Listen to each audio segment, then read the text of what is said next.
Thanks to be here for this talk about an introduction to OpenTelemetry tracing. I'm Nicolas Frankel. I've been a developer or an architect or whatever for a long time, like more than 20 years nowadays. And since a couple of years, I'm also a developer advocate. So given my history, I can tell you about what happened a long time ago, like perhaps even before some of you knew about IT. So in the good old days, or not so good, we had monitoring. And monitoring meant that you had a bunch of people like sitting in front of a huge screen full of like widgets, with dashboards, with graphs, with whatever. Sometimes they even had an additional screen in front of them, and they were actually monitoring, like visually monitoring the situation. Sometimes you had even alerting, or alerting came afterwards, but basically monitoring meant you had like low-level information into your information system, and you had to have people who could like realize that, hey, this like slight anomaly here and this slight anomaly here meant that actually something bad was happening. It was working more or less, but actually system became more distributed. You can do this kind of stuff on a huge monolith, but when you have components starting to interact across the network with different machines, with different nodes, then having this kind of like insight into the system through experience becomes very, very hard. And so monitoring gave way to something called observability. So you can think about observability at the next level as to provide insight into not only one single component, but about distributed system. And there actually are three main pillars of observability. The first is metric, the second is logging, and the third is tracing. And though I will focus this talk on tracing, I still need to introduce the others two because they make a lot of sense and probably you need to be aware of them anyway. So as I mentioned, the first step to monitoring was to have metrics, and it was easy because nearly all operating systems give some way to release the data of how they operate. So you can have the CPU usage, the memory, the swap memory, the number of threads, or whatever. And this is very easy to get, but as I mentioned, if your system becomes more complex and involves more machines, it's not possible to have them. So nowadays, we still rely on those metrics, but we want to have higher level metrics. They can be like still technical metrics, such as the number of requests per second, or the HTTP status code, or it can be like business metrics, such as the number of orders and this kind of stuff. Now comes logging. Logging is another level of complexity. Logging, there are different questions you need to solve. The first question is what to log. For example, in the past, it happened that I used like a Java agent to log whenever I entered a method and whenever I exited a method. So when I read the log files, I could see like which steps were used. So I could do some kind of debugging in production just by looking at the log. This is good. This gives me some insight. Actually, it's more like tracing, but it doesn't tell much about how the business side of things. So again, perhaps we want to log more interesting stuff, such as who is connected, what's their session ID, how much items do they have in their code, this kind of stuff. This is much harder and it requires manual intervention. So you need to have a requirement and the developer like actually writing the code to log this. Of course, with auto instrumentation, you cannot log every parameter of a method by default because some of them might be a password and you don't want to log the password. So auto instrumentation in this case of logging is easy but doesn't provide much value and can be actually harmful to the operation.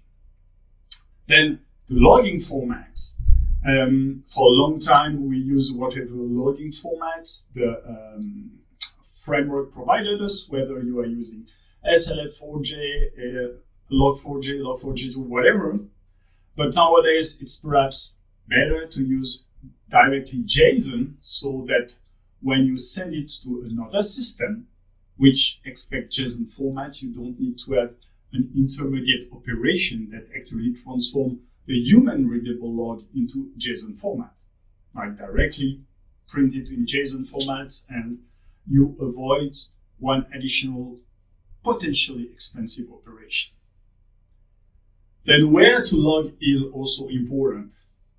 When I started coding, I was explicitly forbidden to write to console. Like if you use like Sonar or any other quality tool, they will tell you, hey, it's forbidden to use system.out.println or system.err.println. You don't write to console. Nowadays, however, with containers, you probably will want to write to the console so that it can be scraped and again, like, sent further. Logging on the system is good when you've got a single component or perhaps two components. As soon as you've got a distributed system, you need to aggregate the logs together so as to understand again what happens across all those components. Therefore, you need to get all the logs from all the components into a single place, into a centralized logging system. And again, that's more question. Basically, you need to ask yourself, should I send the logs? And basically meaning that my application will lose some performance to send it and actually might crash the app? Or do I expose only the logs so that another component can scrape them? This is how Prometheus works. For example, you add some endpoint and Prometheus will scrap the metrics. Loki will do the same. I mentioned about parsing the logs. Again, it's better to actually write them in a format that the centralized logging system can directly exploit than to have an additional operation in the middle. Then you need to store the log, of course. Then you need to somehow search for the log because, well, just having the logs one by one is not interesting. So you need to search for them according to some filters, for example, a timestamp, for example, a transaction ID or anything. And then you need to display them in a certain way to look for the interesting bits.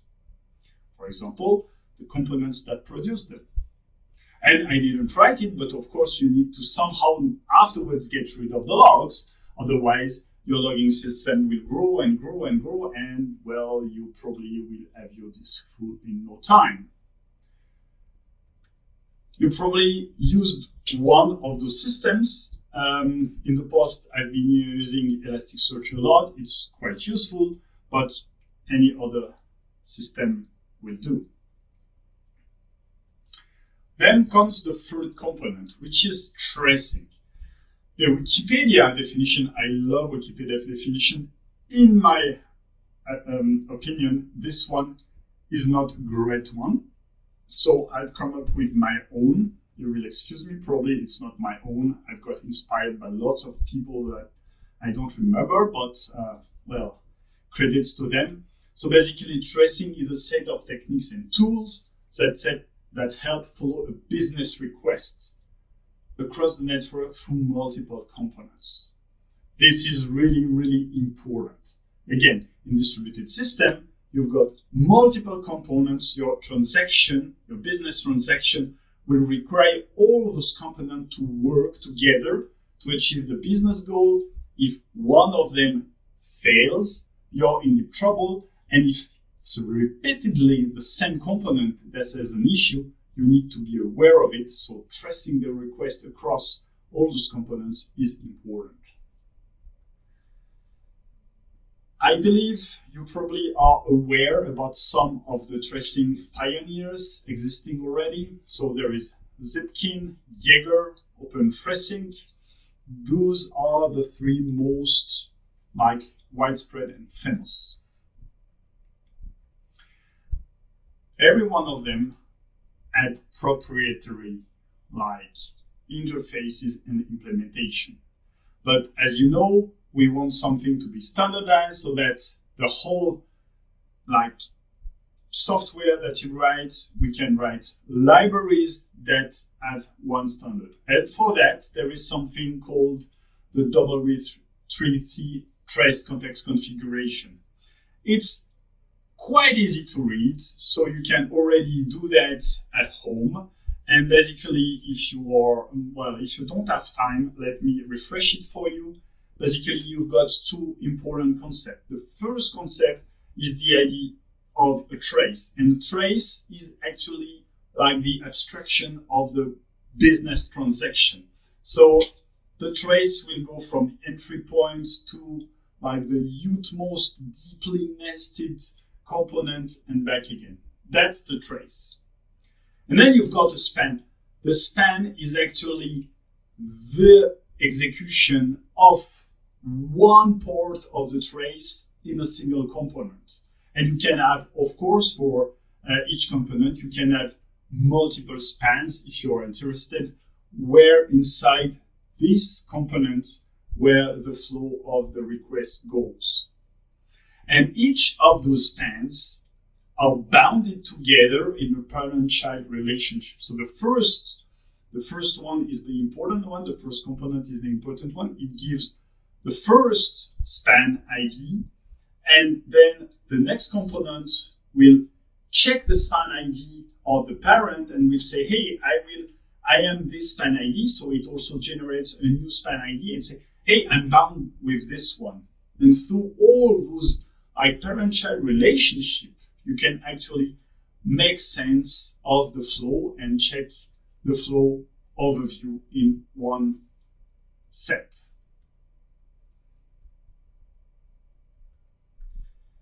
OpenTelemetry is a set of tools that implements observability and that relies actually on W3C trace context. So it's an implementation and more. So it's compatible, and it also go beyond, because W3C is good for web stuff, but perhaps you want to trace a request through, Kafka. So somewhere where you can store. And in this case, the specification doesn't handle it. OpenTelemetry allows you to trace these business transactions across many different components, not only web ones. If it's a merge of the OpenTracing and OpenCensus projects, so it's one of those few merges that were successful, where people decided to join their efforts to create something better. It has become a CNCF project, which is good, meaning that it has support. It will be supported for a long time. It's licensed under the Apache license, so it's also good if you want to use it right away. You don't need to acquire a license or whatever. And it's hugely popular, especially on GitHub. The architecture in itself is quite easy. Basically, you've got components, whatever they are, and then you've got what they call an OpenTelemetry connector. And this OpenTelemetry connector accepts data in a specific format. And this specific format allows to have this like parent-child relationship between spans. So the idea is on the client side, you've got stuff that dumps data into the hotel collector, and then you've got something that is able to search and display data from the hotel collector. The OpenTelemetry collector in itself doesn't provide anything. It's just a storage stuff in a certain format. So we need something afterwards. OpenTelemetry provides a dedicated collector, but actually Jaeger and Zipkin, which are also like tracing providers, they are able to provide the same collector, or let's put it that way. They also provide a collector which accepts OpenTelemetry data. So basically what they did, they kept the storage engine, they added a new interface where you can state your data in OpenTelemetry format. If you already have your architecture, your tracing architecture, you can easily move to OpenTelemetry because, well, the collectors of Zipkin and Jaeger, they have this additional interface. You just need to change the formats and the ports, because I think every one of them has different ports. On the client side, it's, well, I wouldn't say easy, but the first step is straightforward. First step is auto-instrumentation. This is only available when you've got a runtime. For example, on the Java side, you have the GVM that is on a runtime. On the Python side, well, Python is a runtime. Node.js is a runtime. In this case, you will delegate to the runtime to do like auto-instrumentation. I told you about like automatically logging, entering and exiting a method. It's exactly the same. Here, you will do that automatically. It gives you already a lot of insight. Now, if you want to go further, you can actually get the library depending on your tech stack. Again, you can check the OpenTelemetry website. You will notice there are lots and lots of stacks that are supported out of the box. And for Java, there is one. For Python, there is one. For Rust, there is one. Whatever rocks your boat, probably you will find there. And then you can either like call an API or use some annotation. As I mentioned, auto-instrumentation, very easy to do.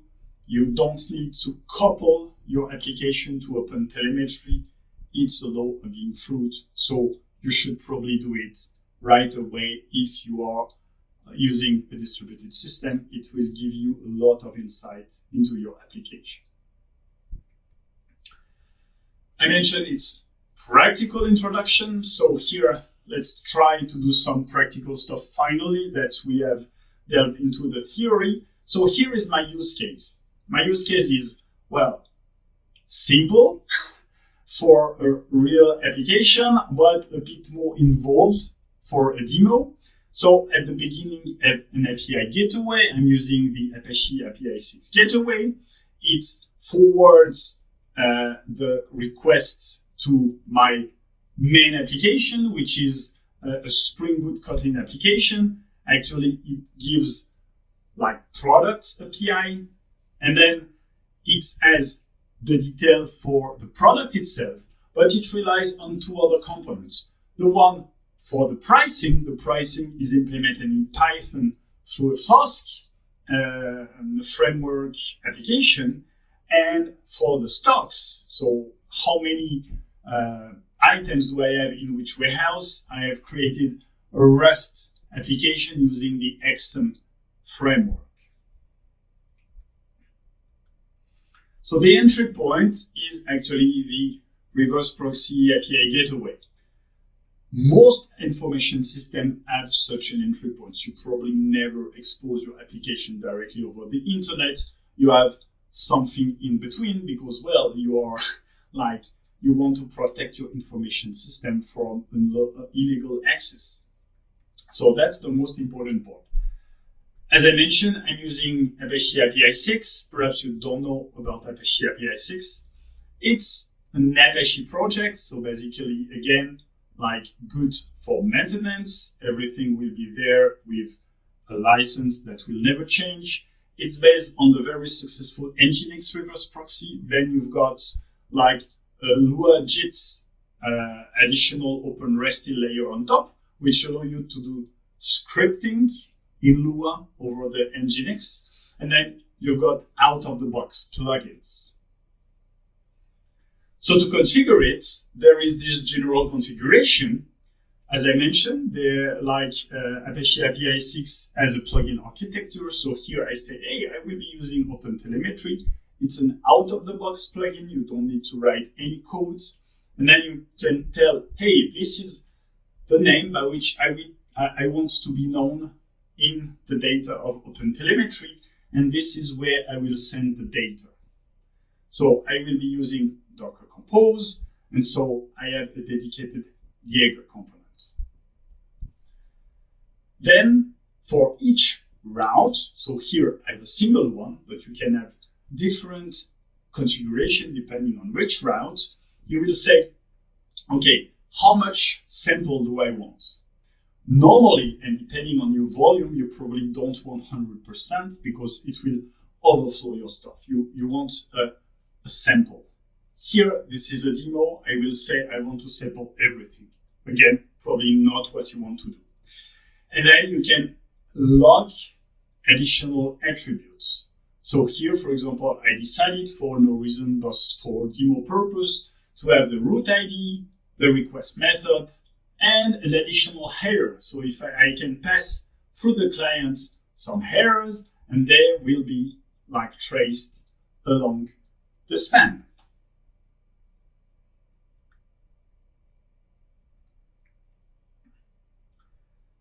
The next step is the JVM level.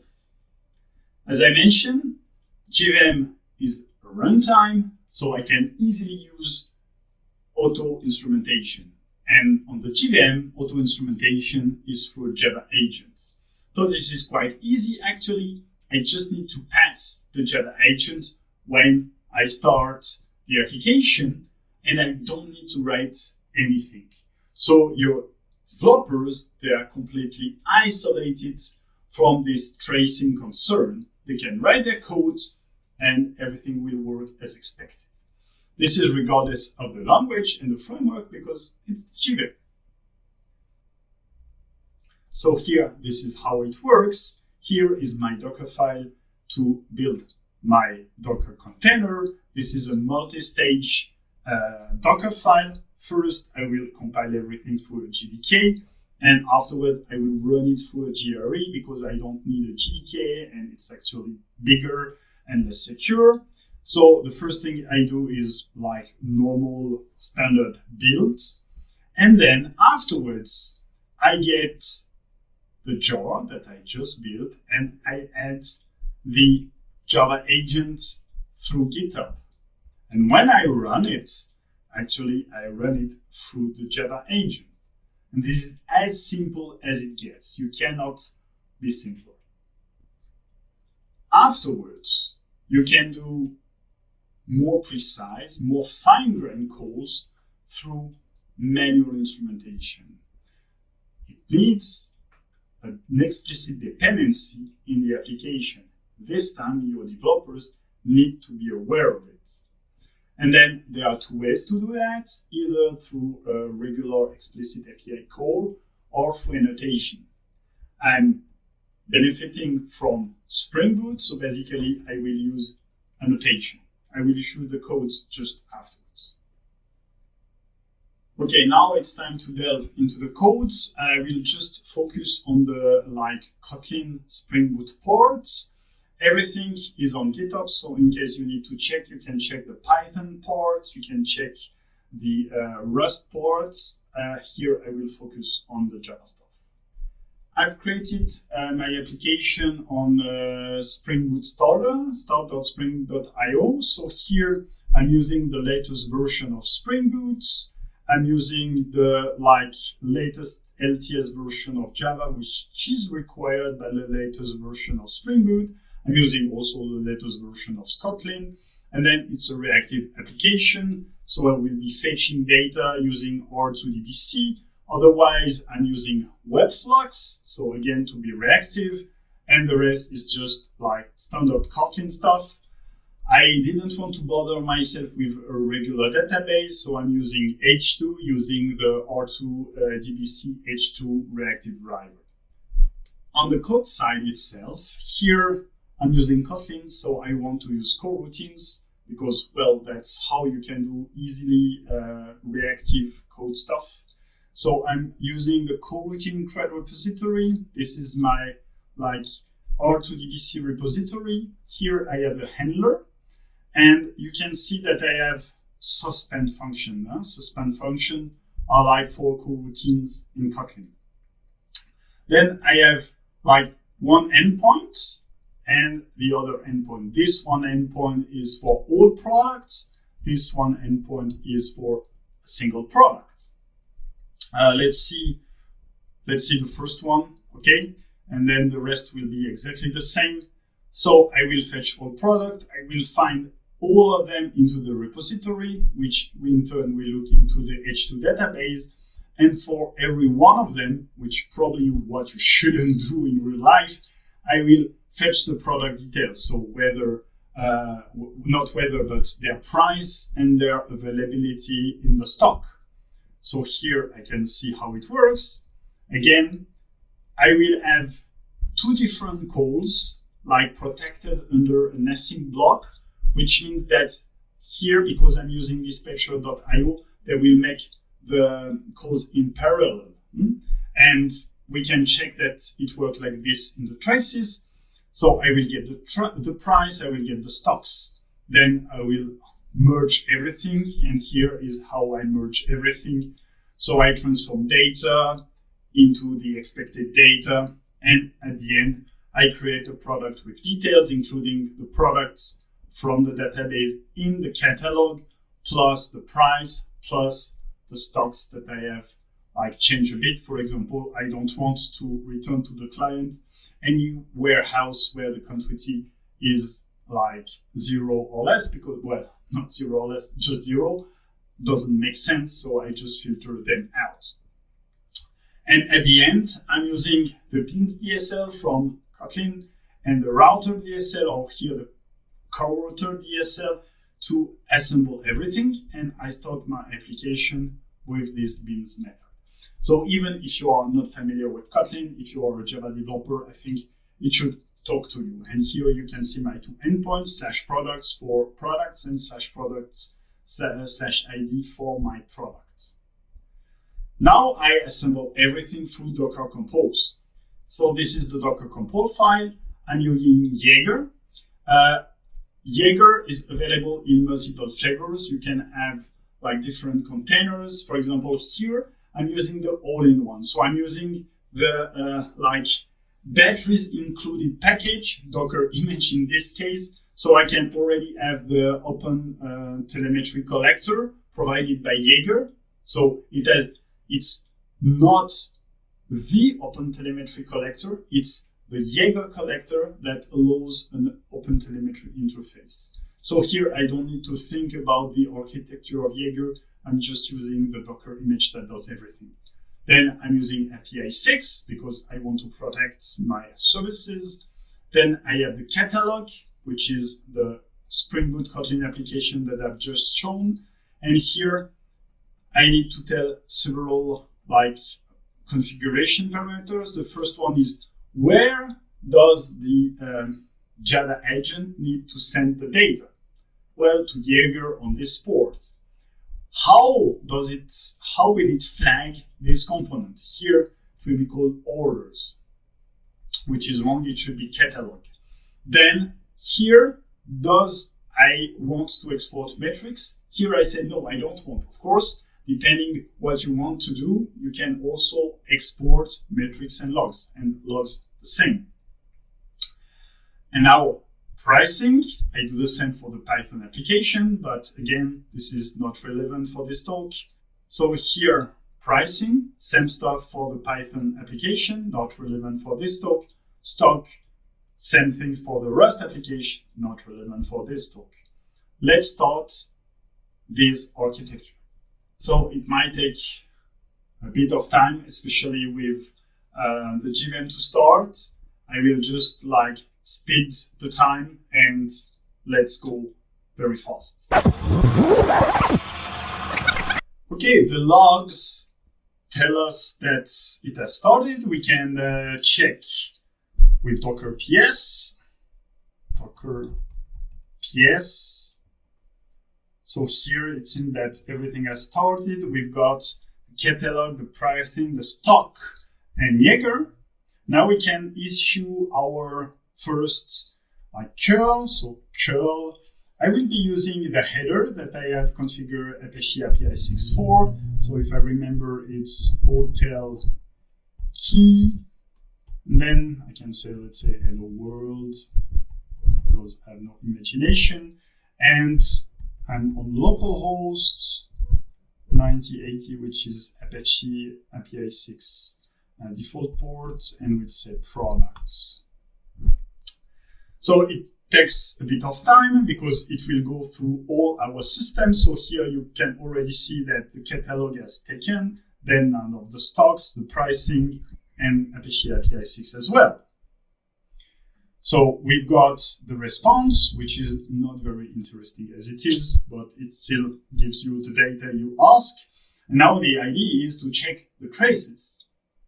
So I'm now on the Jaeger web UI, and I can check, and I will go exactly here, and here we can see all the services. So there are some traces. Here I need to refresh because here I need to find the traces. And here we have single request because we sampled everything. Here we have it, and we can see already with only auto instrumentation a lot of interesting data. So we can see that we have our API 6, which is the entry point. And here we have the orders, which I misnamed. It should be called catalog, but here it's orders. And here we have the product. Here we have the first auto instrumentation inside of product because we are using Spring Boot. We have lots of proxies inside, you know how Spring Boot works. And here I decided, hey, here I will make a call for a proxy. I will trace it. Here we have the find all. Why? Because it's an interface provided by Spring Boot. We didn't provide the implementation. So basically, again, it's a proxy. So it's automatically traced. We can see here that there is a call to the other components called stock. So it's traced as well, which is good. And here we've got the second one. So here there is one for stock and one for pricing. And here we see that in one case, I went directly to the component and the other one went through the API gateway. Both are completely possible. This is how I configured it inside my architecture. Basically, in one case, you can say, I want to protect everything that I always need to get back to the API gateway to do some authentication, authorization, whatever you want. And the other side, you say, oh, I'm pretty secure. I can directly go through it. But it gives you insight into your architecture as well. In case you misconfigure something, you can check it through the traces. Something interesting as well, we can see that the get calls to the stock and the pricing, they are made in parallel because we use coroutine. So this is also a good way to check that you actually coded your stuff correctly. If you see one going after the other, then probably your code was not right. Though tracing is not made to do that, you can also validate some of the code. And then, as I mentioned, it's not good to do that, but here, for each of them, I go to the stock and the pricing, stock and pricing, stock and pricing. And we can check, for example, that on Apache API 6, I actually have the additional stuff that I sent. So basically the routes and the get. And here I'm missing the hotel stuff, so probably I didn't choose the right one, but believe me, it should work.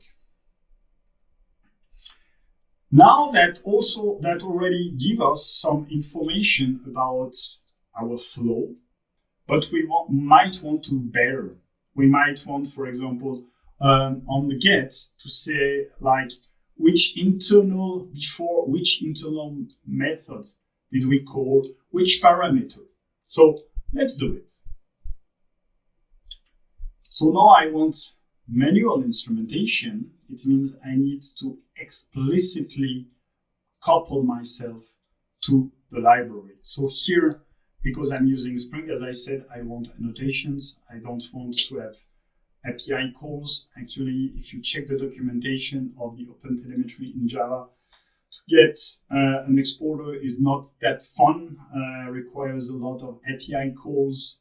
And well, I have annotations. Spring Boot is compatible with OpenTelemetry, so let's use it. So I've added this like additional dependency in my code. Now we can check the application itself, the code itself. And we can go here. And here we can see that I've added like here this with span. So this with span means that it will be instrumented and you will find it in the trace. So I should have this product handler products. If I'm calling one single product, I will have this one.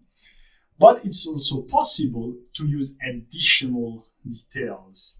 So for example, here I will have this product handler fetch, but I also say, hey, here, not only capture this call, capture this ID. So which product ID will I fetch?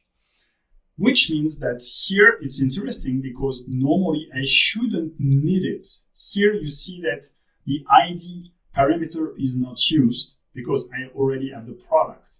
But because I want to capture the ID, I need to separate this parameter. So I wouldn't be able to capture the span attribute product because then I would have not the ID, but the whole memory reference unless I create a toString whatever, which is not a great idea. So here I change my method signature a bit to explicitly pass the ID, and then, well, I don't use it.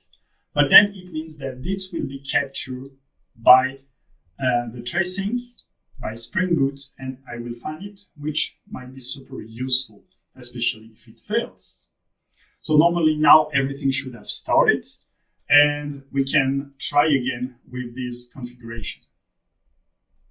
So here it's the same request. I've just changed the header because I missed the previous header. It was not hotel, it was OT. So let's run this. Again, we can check that everything works on the logging side. So here I'm in the catalog, then I'm in the stock, the pricing, whatever. I've got the response, and we can check back on the Jaeger UI how it looks like. We expect more details. So first, we can already see that we have more spans than before.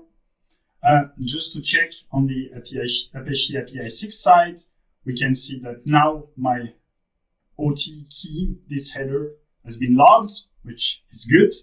And then we can see that I have the products here. I have the fetch here. So basically, we added additional data.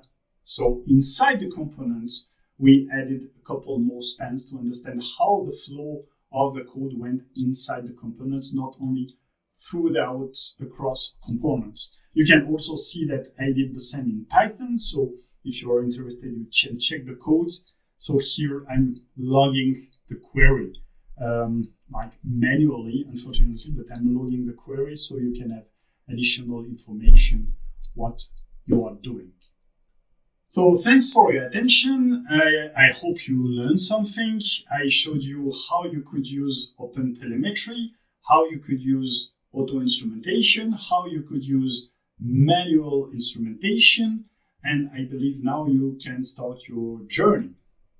You can follow me on Twitter. You can follow me on Mastodon if you're on Mastodon. I previously wrote a blog post about OpenTelemetry. It's much more narrow focused. I've improved the demo code a lot, but perhaps you can read the blog post. It might give you some insights. If you're interested about everything, so the Python, the raw stuff, everything is on GitHub. I will be very happy if you check it and if you store it. Just to check, there is a bit.ly URL. So basically, I can see how many people were interested in the code. And though the talk was not about Apache API 6, if I got you interested in Apache API 6, then you're welcome to greet us and have a look. So thanks again for your attention, and I wish you a great end of the day.